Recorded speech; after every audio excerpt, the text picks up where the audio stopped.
Seveda obisk izpostave Uprave Republike Slovenije za zaščito in reševanje je bil dan potem, ko so naredili vse službe analizo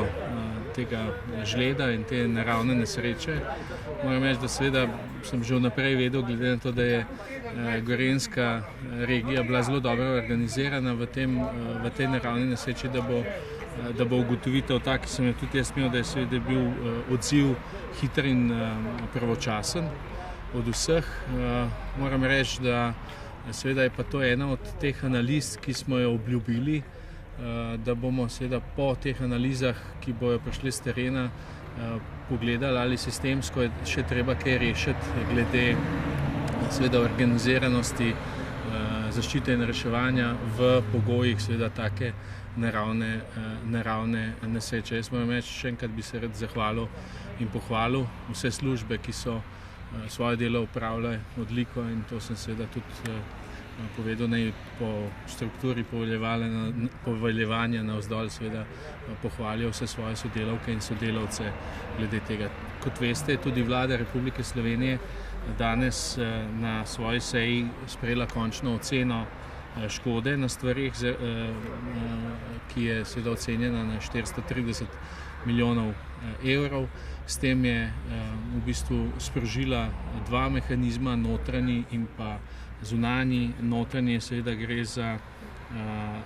ta limit, ki se pravi 0,3% GDP-ja, ki presega, s tem je sprožen mehanizem Zakona o odpravi posledic naravnih nesreč, ki ima za posledico, da pristojno ministrstvo pripravi sanacijski program. Prvi del sanacijskega programa bo že do naslednje vlade pripravljen v četrtek, se pravi gre za ta kratkoročni, se pravi to, kar nujno zdaj potrebujemo tudi za voljo, če hočete, naprimer tega izvleke lesa, ki je podrt, ker je tle največja škoda, skoraj pol te škode, 210 milijonov, je na gozdovih. In drugi mehanizem je, da bo pristojni minister za gospodarstvo, kolega Metod Dragonja, že v torek na Evropsko unijo naslovil prošnjo za mednarodno pomoč oziroma pomoč Evropske unije. Kot veste, je tudi ta škoda presega 0,6 GNI-ja, se pravi Gross National Income, kar je 200 milijonov, in seveda se obetamo tudi iz tega naslova določena finančna sredstva. Tako da,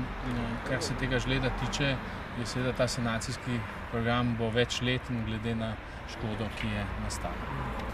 Danes ste govorili z operativci, glede na to, da je sicer na Gorenjskem dosti tekoče teklo reševanje, pa vendar so kakšni konkretni predlogi, kaj bi se dalo spremeniti? Ja, so. Tudi današnji razgovor kaže na to, da bi bilo treba, ali pa da je skoraj podnujno to, kar smo ugotavljali, da so predstavniki lokalne samouprave morajo jeti skozi nek,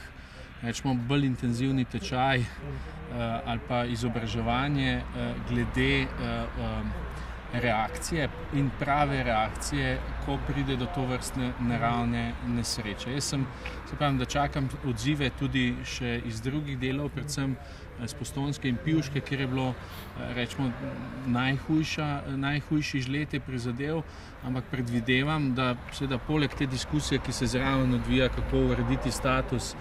gasilstva in tako naprej, da bomo lahko šli tudi v neko sistemske razmisleke, tudi okoli tega, kdaj in na kakšen način aktivirati tudi Slovensko vojsko in ali lahko v nekem kritičnem trenutku, vkolikor imamo občutek, da na lokalnem nivoju ni vse v redu, Republika prevzame to vodilno vlogo in saj v tej prvi fazi aktiviranja sil naredi nekaj, kar je nujno potrebno, da se ne čaka lokalno skupnost, ki zdaj je sistem tako narejen, da seveda iniciativa prihaja od spodaj navzgor.